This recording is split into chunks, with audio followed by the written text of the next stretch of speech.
Job లేక ఇబ్బంది పడుతున్నారా? అయితే మెడికల్ కోడింగ్ మీకు మంచి ఆప్షన్. వెంటనే కాల్ చేసి కోర్సులో జాయిన్ అవ్వండి.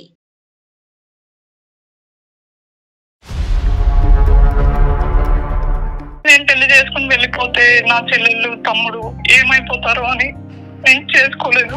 అయ్యో,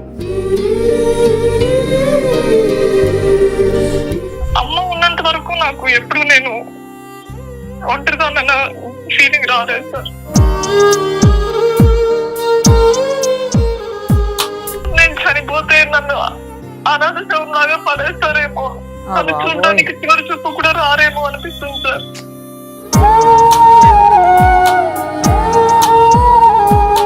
అనాథ శవం అనేది పక్కన పెట్టండి అమ్మా. అసలు ఎందుకు చనిపోవాలనేటట్టు నేను మాట అంటున్నాను. నేను ఎవరి కోసం బతకాలి సార్?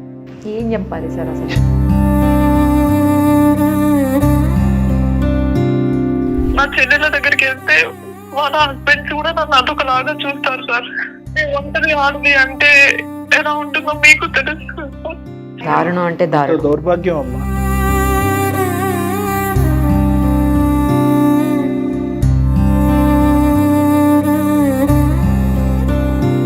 నాకు యాక్సిడెంట్ అయింది అని తెలిసినా కూడా ఎవరు చూడడానికి కూడా రాలేదు సార్. పగవాడు కూడా రాకూడదు.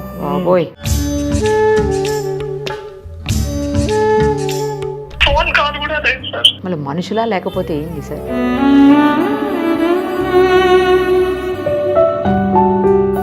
ఆఖరికి నాకు మాటలే రావట్లేదు. అదే కదా, మేమేం చేయగలం అమ్మా అనేటటువంటి ప్రశ్న అడగాలని అనిపించట్లేదు నాకు.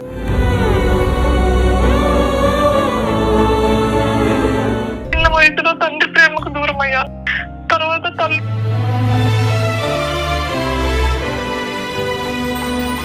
మేము ఫస్ట్ నుండి మా చెల్లెళ్ళకి తమ్ముడికి పెట్టేవాళ్ళం సార్. వాళ్ళు తింటే నేను తిన్నట్టు అంత అంత ప్రేమగా చూసుకున్నాను సార్. నేను నా పిల్లల్లాగా అనుకున్నాను సార్ వాళ్ళని.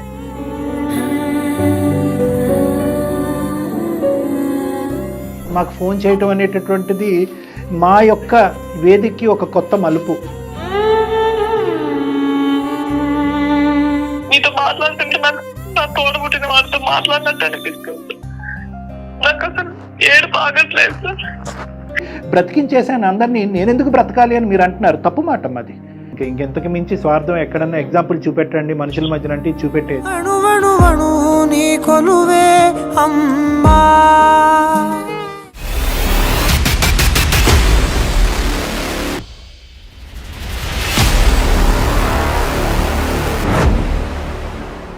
సుమన్ టీవీ అందమైన జీవితం కార్యక్రమానికి స్వాగతం.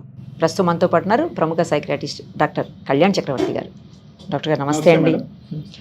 సార్, ఇప్పుడు మనం మాట్లాడబోయేది ఒక విషాద గాథ అని చెప్పాలి. మరి ఆమె ఎలా తట్టుకుంటుందో నాకే అర్థం కావట్లేదు. ఆమె మెయిల్ చూస్తే చాలా నాకు బాధ అనిపించి వెంటనే పిక్ చేశాను. ఒకసారి మాట్లాడదాం సార్ ఆమెతోటి. పేరు వచ్చేసి మంజుల ఆమెది. ఒకసారి మాట్లాడు.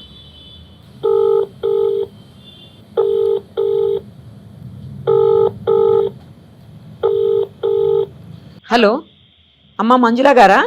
అవునండి. అమ్మ, నేను నిరుపమ, సుమన్ టీవీ అందమైన జీవితం కార్యక్రమం నుంచి కాల్ చేస్తున్నామ్మా.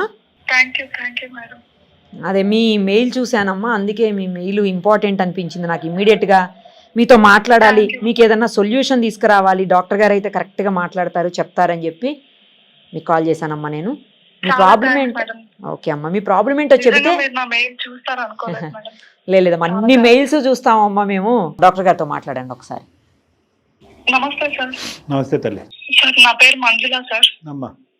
44 సంవత్సరాలు సార్. హైదరాబాద్ నుంచి మాట్లాడుతున్నాను సార్. సార్, నా బాధ ఎవరికి చెప్పుకోవాలి ఏంటి నాకు అర్థం కావట్లేదు సార్. ఎవరు చెప్పుకోవడానికి కూడా లేరు. అందుకే నేను మీకైనా చెప్పుకున్నాము, మీరు నాకు ఏదైనా సొల్యూషన్ చెప్తారు అని. 100% పూర్తిగా ట్రై చేద్దామమ్మా. 100% చెప్పండి అమ్మా. నాకు 2 చెల్లెళ్ళు, ఒక తమ్ముడు సార్.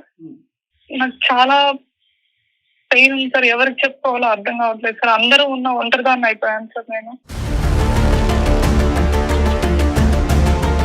ఎమోషన్ బట్టి మాకు అర్థం అవుతుంది. కొద్దిగా మనసుని నిబ్బరం చేసుకుని చెప్పమ్మా. సార్, నాకు 16 సంవత్సరాలు ఉన్నప్పుడు మా ఫాదర్ చనిపోయారు సార్. నేను ఇంటర్ చదువుతున్నప్పుడు. అయ్యో. ఓకే. అమ్మ, నా చెల్లెళ్ళు, తమ్ముడు, నేనే ఇంటికి పెద్ద, అందరినీ చూస్తున్నాను సార్. మాది కడప దగ్గర పక్కన చిన్న పల్లెటూరు. అమ్మా. మా ఫాదర్ చాలా డ్రింకర్ అండి, తాగుడుకు బానిస అయ్యి చుట్టూ మొత్తం అప్పులు చేసి ఇల్లు పొలాలు అన్ని అమ్మేసి తాగుడుకు బానిస అయ్యి ఆయన చనిపోయారు సార్.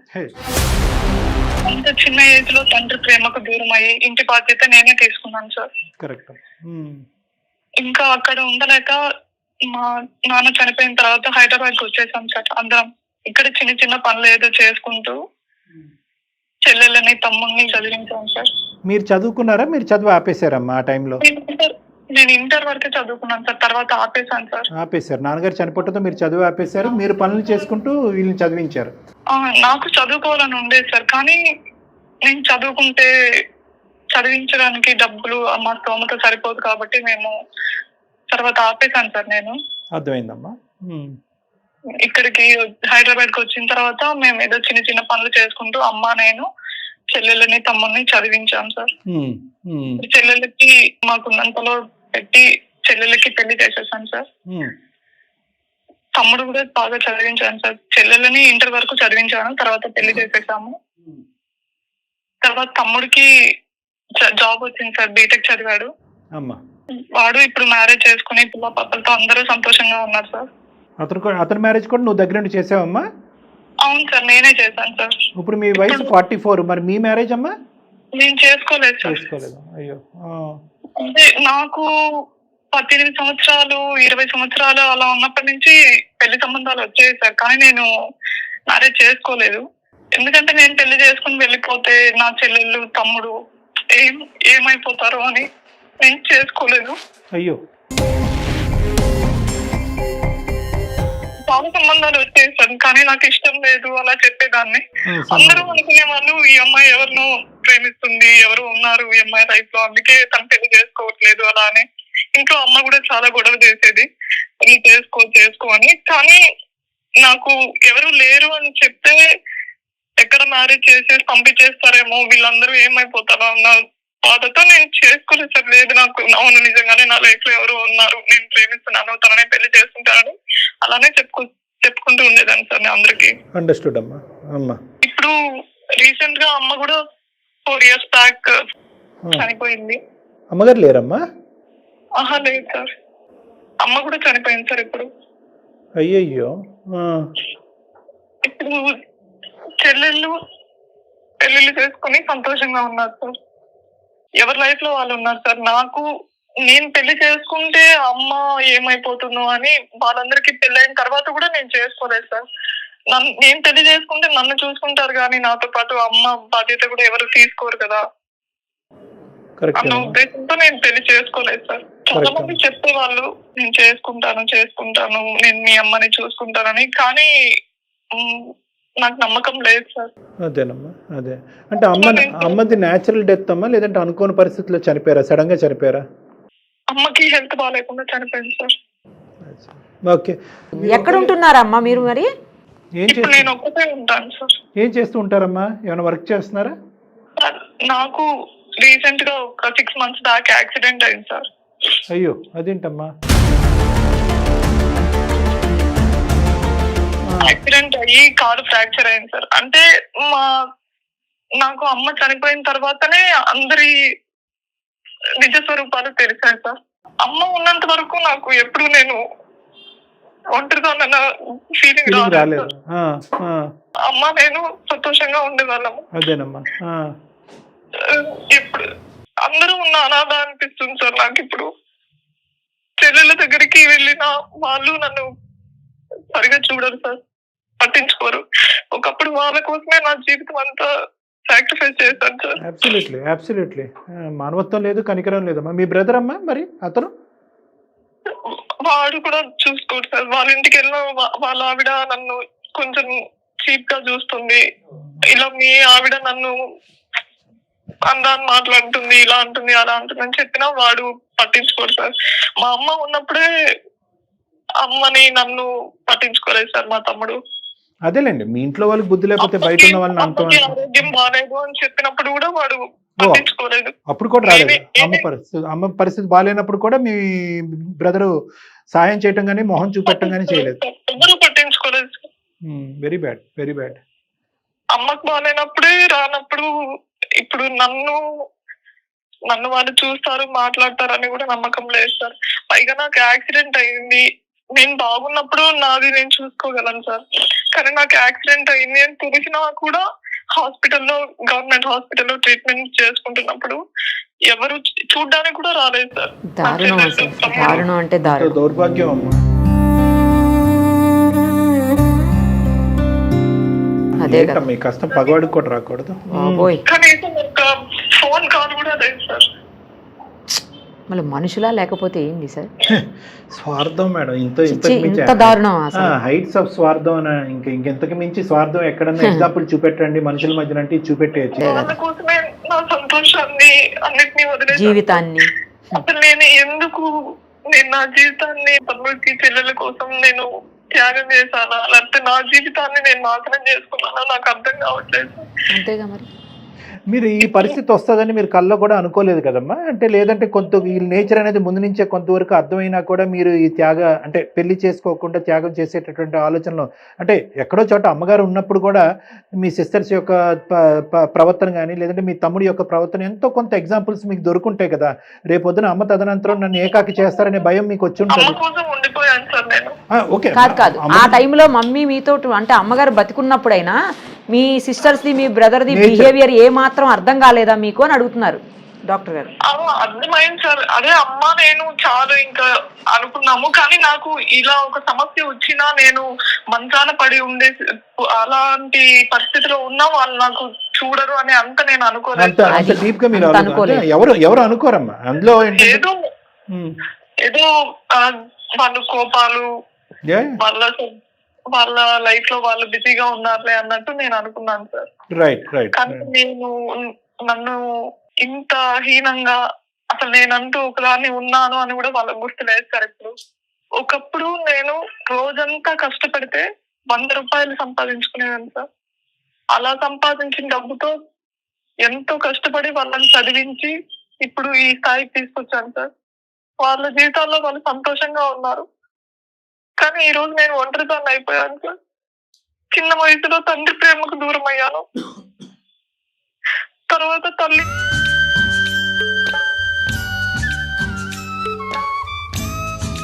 ఇప్పుడు నాకంటూ ఎవరు లేరు సార్. నా బాధ చెప్పుకోవడానికి ఎవరు లేరు. కనీసం మీకైనా చెప్తే నా బాధ అంటూ ఎంతో తగ్గుతుందని చేశాను సార్ మీకు. అలాగే నాలాగా ఎంతో మందికి వాళ్ళ జీవితాన్ని నాశనం చేసుకుంటూ ఉంటారు సార్. వాళ్ళకి ఒక ఉదాహరణ అవుతుంది నా జీవితం అని మీకు మెయిల్ చేశాను సార్. మీ బాధకి ఆయనకి ఎమోషన్ అయ్యి ఆయన మాట్లాడలేదు. అదే కదా చెప్పాలంటే అమ్మతో పాటు నేను పాచి పనులు కూడా వెళ్ళి చేసేదాన్ని సార్. మేము పస్తులుండి మా చెల్లెళ్ళకి తమ్ముడికి పెట్టేవాళ్ళం సార్. వాళ్ళు తింటే నేను తిన్నట్టు అంత ప్రేమగా చూసుకున్నాను సార్. నేను నా పిల్లల్లాగా అనుకున్నాను సార్ వాళ్ళని. నాకు పిల్లలైనా వాళ్ళే అనుకున్నాను.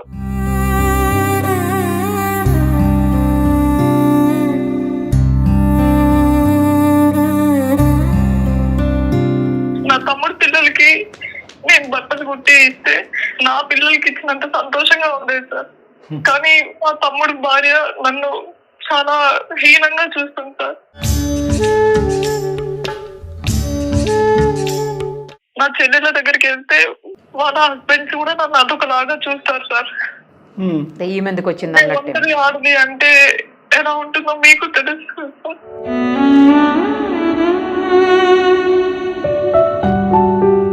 యాక్సిడెంట్ వల్ల ఎటువంటి లోపం ఏర్పడిందమ్మా? అంటే కాళ్ళు ప్రాబ్లం అయిందా?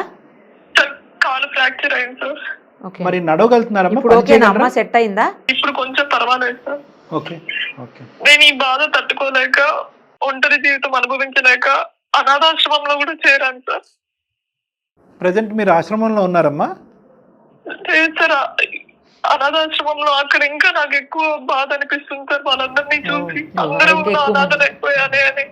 అందరూ ఉన్న అనాథమ్మా మీరు.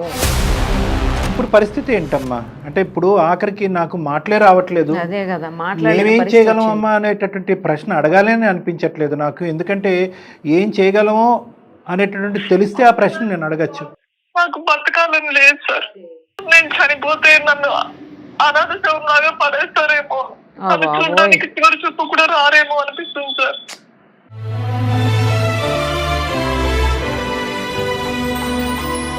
ఏం చెప్పాలి సార్ అసలు? ఏం మాటలు, మనకు మాటలు లేకుండా అయిపోయింది. మంజుల గారు ఇప్పుడు ఫస్ట్ టైం ఒకటి మేడం, మంజుల గారు ఐఎమ్ సారీ అమ్మ, ఇక్కడ ఏంటంటే మీరు బహుశా ఈ వేదిక బాధ చెప్పుకునేటటువంటి వేదిక అవుతుంది, సొల్యూషన్ అనేటటువంటిది ఇలాంటి సమస్యలకు ఉంటుందో లేదో అనేది ఎవరికీ తెలియదు, కానీ అట్లీస్ట్ బాధ చెప్పుకునేటటువంటి వేదికగా డాక్టర్ కళ్యాణ్ చక్రవర్తి, నిరుపమ మేడం వినేటటువంటి వ్యక్తులుగా మీరు భావించి మాకు ఫోన్ చేయటం అనేటటువంటిది మా యొక్క వేదికకి ఒక కొత్త మలుపు.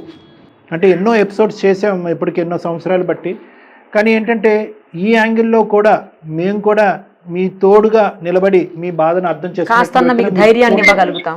కేవలం బాధ పంచుకోవడం మాత్రమే కాదు సార్, నాలాగా ఎంతో మంది జీవితాలన్నీ నాశనం చేసుకుంటూ ఉంటారు సార్. అంటే నేను మంజుల గారు అయినా కానీ నేను మాట్లాడాలి కాబట్టి ఒక 2 నిమిషాలు మాట్లాడతానమ్మా. ఒకటి, నా మాటల వల్ల మీకేమైనా మనోధైర్యం వచ్చి మీ ఆలోచనలో ఇంకా బ్రతకూడదు అనేటటువంటి ఆలోచన ఇప్పటి కాదు ఎప్పటికైనా కూడా విరమించుకుంటారనేటటువంటి నమ్మకంతో మాట్లాడుతున్నాను. రెండోది ఏంటంటే, ఏదైతే మీ జీవితానికి సంబంధించినటువంటి గాథ ఏదైతే ఉందో దీనికి ఒక లైన్ చెప్పండి సార్ అంటే, ఒక లైన్గా వివరించండి అని చెప్తే కనుక ఒకే సింగిల్ లైన్ ఏంటంటే, బ్లైండ్ ఫెయిత్, గుడ్డి నమ్మకం. ఈ కలికాలంలో ఇదివరకు బాగుండేదా సార్, ఒక 20 సంవత్సరాలు 40 సంవత్సరాల క్రితం బాగుండేదా అంటే కనుక అప్పుడు మనం ఈ ఎపిసోడ్ చేసినా అక్కడ ఉదాహరణకి నేను చెప్తున్నాను, నేను అప్పుడు ఇలాగే మాట్లాడి ఉండేవాడిని, ఇప్పుడు కూడా ఇలాగే మాట్లాడతాను. అంటే ఏంటంటే, నా స్థానాన్ని నేను ఎప్పుడూ కాపాడుకుంటూ నలుగురికి త్యాగం చేయటం అనేటటువంటిది ఎటువంటి తప్పు లేదమ్మా. కానీ నా స్థానాన్ని బలహీనపరుచుకుని రేపటి రోజు నాకు గుడ్డి రోజులు వచ్చినప్పుడు ఎవరు నన్ను చేపట్టుకుని కాపాడతారో, నాకు దిక్కెవరు అనేటటువంటి ప్రశ్న ప్రతి మనిషికి ఉండాలి.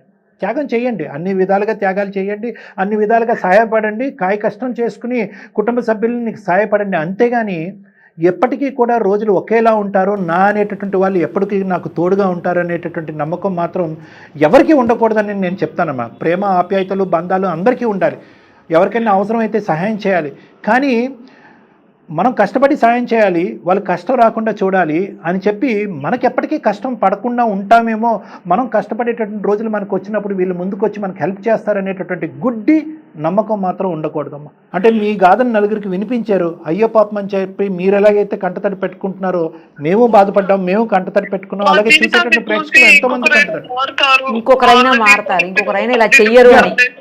అంటే దీన్ని బట్టి నేను ఏంటంటేనమ్మా, చూసేటటువంటి వాళ్ళు ఎవరైనా ఉంటే కనుక ఇదే స్థానంలో ఉన్నా, లేదంటే ఇటువంటి స్థానం లేదని నా అన్నదమ్ములు, నా తోబట్టులు ఇలా ఆలోచించరు అనేటువంటి నమ్మకంతో ఉన్నా కూడా వాళ్ళందరికీ కూడా ఒక మెసేజ్. చాలామంది ఈ మాట చెప్పారమ్మా నాకు, మా తండ్రి చనిపోయిన తర్వాత నేను చదువు ఆపేసానండి, నేను చదువు ఆపేసి నా ఇంటిల పాది నేను చూసుకుంటున్నానండి, వాళ్ళకి నేను కాయ కష్టం చేసుకున్నాను, నేను ఏదో మీరు చెప్పినట్టుగా పాచి పన్ను, ఈ పన్ను, ఆ పన్ను చేసుకుంటూ నా తోబట్టుల్ని చదివించుకున్నానండి, మా అమ్మగారు ఆరోగ్యాన్ని కాపాడానండి, వాళ్ళకి కష్టం రాకుండా చూసుకున్నానండి అని అంటారే కానీ రేపొద్దున పెళ్ళిళ్ళు అయిన తర్వాత నా అక్క చెల్లెలు కానీ నా అన్నదమ్ములు కానీ వాళ్ళ మనస్తత్వాలు మారచ్చు, లేదంటే వాళ్ళతో పాటు వచ్చినటువంటిది ఎవరైతే పెళ్లి చేసుకున్నారో వాళ్ళ మనస్తత్వాలు మారచ్చు. అప్పుడు నేను ఏకాకి అయితే కనుక నా పరిస్థితి ఏంటి అనేటటువంటిది అందరూ కూడా ముందస్తు ఆత్మ పరిశీలన చేసుకోండి. నేను ఇదే చెప్తానమ్మా ఎప్పటికీ. నెంబర్ 2, ఇది ఏదైతే కనుక మీరు ఈరోజు చాలా బాధగా చెప్పారో ఆ అంశాన్ని నేను ఎప్పటికీ కూడా ఖండిస్తానమ్మా. నేను పెళ్లి చేసుకుంటే కనుక వచ్చేటటువంటి వ్యక్తి మా అమ్మను చూడడేమో, ఎందుకమ్మా మనం ముందస్తు ఎందుకు ఊహించుకోవాలమ్మా, ఎందుకు ఊహించుకోవాలి? నేను పెళ్లి చేసుకుంటే కనుక నా పెళ్లి చేసుకునేటటువంటి వ్యక్తిని నా తోబుట్టులు చదువులకు అడ్డుపడతాడేమో, అమ్మ ఎందుకు ఊహించుకోవాలి అలాగా?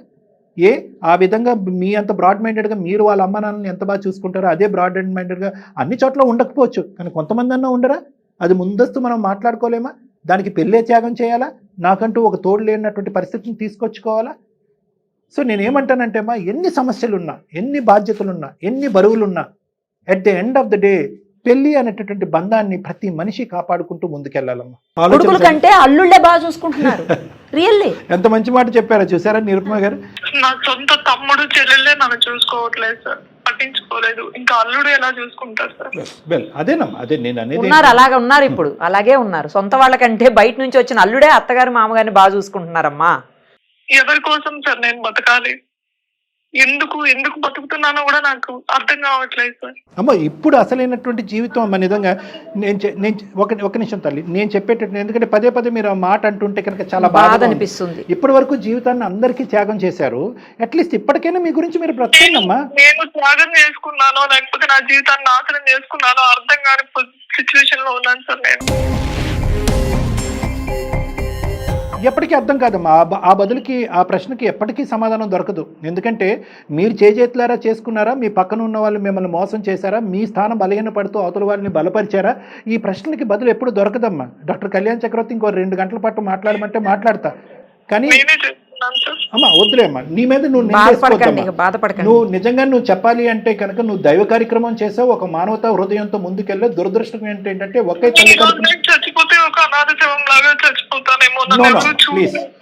అలా మాట్లాడకండి అసలు మంజుల గారు. అనాథ శవం అనేది పక్కన పెట్టండి అమ్మా. అసలు ఎందుకు చనిపోవాలనేటట్టు నేను మాట అంటున్నాను. ఇక్కడ దురదృష్టకరం ఏంటంటే మీకోసమే అమ్మా మీ గురించి మీరు బతకాలి, నెంబర్ 1. నెంబర్ 2 ఏంటంటే మీరు మానవతా హృదయంతో మీరు ముందుకెళ్ళారు, కానీ ఒకే కడుపును పుట్టినటువంటి మిగతా మీ తోడుబుట్టులకి అందులో ఆ మాత్రం ఇంగిత జ్ఞానం కానీ 10వ వంతు మానవత్వం కూడా 100వ వంతు మానవత్వం కూడా లేకపోవడం అనేది దురదృష్టకరం అమ్మ. అన్ని కుటుంబాలు ఇలా ఉంటాయని నేను అనుకోను. బహుశా మీరు పెళ్లి చేసుకుంటే మీరు పెళ్లి చేసినటువంటి వ్యక్తి మీ తమ్ముళ్లాగే ప్రవర్తిస్తాడని అయితే మాత్రం నేను అనుకోనమ్మా. నేను ఆప్టమిస్టిక్గానే ఆలోచిస్తాను. కానీ ఇది గతః. ఇప్పుడు నేనెందుకు బ్రతకాలండి, ఎవరు నా తోడంటూ లేనప్పుడు నేనెందుకు బ్రతకాలంటే ఎస్ మీ గురించి మీరు బ్రతకాలి. ఇప్పటికైనా స్వార్థం అనేది నేర్చుకోండి. మీ గురించి మీరు బ్రతకండి, మీ శరీరాన్ని మీరు నమ్ముకోండి, మీ మనసుని మీరు నమ్ముకోండి. దేవుడిచ్చిన జీవితాన్ని అర్ధాంతరంగా తుంచకండి అమ్మా. దేవుడిచ్చిన జీవితం మీరు బ్రతకండి. ఏమో మీ నుంచి ఇంకెవరికన్నా మంచి జరుగుతుందేమో రేపు పొద్దున. ఏవైతే మీ పిల్లలు మీ తోబుట్టుల గురించి చేశారో ఎంతో మందికి అదే సేవ గురించి వెయిట్ చేస్తున్నారమ్మా. అనాథలు ఎంతో మంది సేవ గురించి ఆలోచిస్తున్నారు. మీరు ఎటువంటి ప్రతిఫలాన్ని ఆలోచించకుండా మీరు సేవ చేశారు. అదే ప్రతిఫలాన్ని ఆలోచించకుండా సామాజిక సేవకి మీరు మీ జీవితాన్ని అంకితం చేయండి అమ్మా. అది ఎంత మనస్తృప్తినిస్తుంది, ఎంత మనశ్శాంతినిస్తుంది. కాబట్టి నేనేమంటున్నానంటే మీ మనసులో ఒక చక్కటి మానవ హృదయం ఉంది మీ మనసులో. ఏంటది అంటే కనుక నలుగురికి సేవ చేయి, నువ్వు బ్రతుకు, నలుగురిని బ్రతికించు. కానీ ఇప్పుడు మీరు ఇంత దూరం ప్రయాణం చేసిన తర్వాత 44 సంవత్సరాలు వచ్చేటప్పటికి బ్రతికించేసాను అందరినీ, నేనెందుకు బ్రతకాలి అని మీరు అంటున్నారు. తప్పు మాట అది. ఇప్పటికి కూడా మీ అదే ధర్మాన్ని కంటిన్యూ అవ్వండి. మీకు కావాలి అంటే కనుక నేరు నిరుపమ మేడం మీకు చక్కటి ఒక ఆశ్రయం కలిగిస్తాము. ఒక ఉద్యోగ అవకాశం ఎక్కడన్నా ఉంటే కనుక అది కూడా కలిగిస్తాము. మీరు కష్టపడండి, 4 పైసలు సంపాదించుకోండి, సాయపడండి. ఆ 4 పైసల్లో ఒక 2 పైసలతో సహాయపడండి. సేవా కార్యక్రమం, మానవ ధర్మం. ఏ సమాధానం లేనటువంటి నా జీవితానికి ఇంక రేపో మాపో అంతరించిపోతే కనుక, చనిపోతే కనుక నా శవాన్ని తీసుకోవటానికి నా శవం వైపు ఒక కన్నెత్తి చూసేటటువంటి నాదిరే ఉండడేమో అంటే కనుక అసలు శవం అవ్వాల్సినటువంటి అవసరం ఏంటని నేను అడుగుతా. 2 మాటలు గుర్తుపెట్టుకోండి అమ్మా. 1, ఎవరికో ఒక ఆలోచన లేదు, ఒక మనసు లేదు, ఎవరో రాక్షసత్వంగా ప్రవర్తిస్తున్నారు, ఎవరికి మినిమం బుద్ధి జ్ఞానం కూడా లేని మనుషులు ఉంటే కనుక అదే బుద్ధి జ్ఞానం మానవత్వం ఉండేటటువంటి మనుషులు 100 కోట్ల మంది ఉన్నారమ్మ సమాజంలో. కానీ దురదృష్టం ఏంటంటే వాళ్ళకి మీలాంటి పెద్ద మనసు చేసుకుని సహాయపడేటటువంటి వాళ్ళు లేరు. వాళ్ళు దిక్కుమొక్కు లేనటువంటి పరిస్థితిలో ఉన్నారు. అలాంటి వాళ్ళకి మీరు దిక్కుమొక్కు అయ్యేటటువంటి ఒక ఆలోచనతో మీరు ముందుకు రండి. మీకు మానసికంగా ఎంతో సంతృప్తి, సంతోషాన్ని ఇస్తుంది. మీ జీవితానికి ఒక మీనింగ్ అనేటటువంటిది వస్తుంది. బ్రతకాలనేటటువంటి ఆలోచన, కోరిక మీకు వస్తుంది. మీకంటే ప్రాబ్లమ్స్లో ఉన్న వాళ్ళని చూడండి, ఆ ప్రాబ్లమ్స్ ముందు మీది చాలా చిన్నది అనిపిస్తుంది అమ్మా. 1, మీ మానసిక పరిస్థితిని బలపరచడంలో నేను కౌన్సిలింగ్ చేస్తాను, మిమ్మల్ని డిప్రెషన్ నుంచి బయటకు తీస్తాను. మెడికల్, మీ కాళ్ళకి ఏదైనా మెడికల్ హెల్ప్ కావాలంటే కనుక ఆ విధమైనటువంటి హెల్ప్ కూడా మేము చేయడానికి ట్రై చేస్తాం. మీకు ఆశ్రయం లేకపోతే కనుక మీరు ఉండడానికి ఏదైనా ఆశ్రయం కూడా అరేంజ్ చేస్తాం. 4వది ఏంటంటే అన్ని విధాలుగా ఈ 3 సక్రమంగా ముందుకెళ్ళేటట్టయితే కనుక, మీరు మనోధైర్యంతో ముందుకు వచ్చేటట్టయితే కనుక మీకు ఉద్యోగ అవకాశం కూడా చూపెట్టే ప్రయత్నం చేస్తాం. అంతవరకు అయితే మేము సహాయపడగలం. అది ప్లీజ్. నేను చేసిన దానికి నా తమ్ముడు ఈ మాత్రం మాట్లాడుంటే నాకు చాలా సంతోషంగా ఉండేది సార్. మీతో మాట్లాడుతుంటే నాకు నా తోడబుట్టిన వారితో మాట్లాడినట్టు అనిపిస్తుంది సార్. నాకు అసలు ఏడుపు ఆగట్లేదు సార్. నాకు మళ్ళీ నేను బతకాలి, ఏదో ఒకటి చెయ్యాలి అని ఆశ కలుగుతుంది సార్. తప్పకుండా ఒక్కసారి రండి మీరు, దయచేసి ఒక్కసారి సార్ దగ్గర రండి అమ్మా. ఓకేనా? తప్పకుండా వస్తాను మేడం. టేక్ కేర్ అమ్మా. Take care. Thank you so much. పోన్లేండి, అంత బాధలో, అంత పెయిన్ఫుల్ కండిషన్లో ఉన్నటువంటి పరిస్థితుల్లో ఆమె చిన్న మాట లాస్ట్లో, నాకు బ్రతకాలన్న ఆశ ఉంది అని మనం సక్సెస్ అయినట్టే. థ్యాంక్ యూ మీకు కూడా థ్యాంక్ యూ. అయ్యో థ్యాంక్ యూ, నమస్తే మేడం, థ్యాంక్ యూ.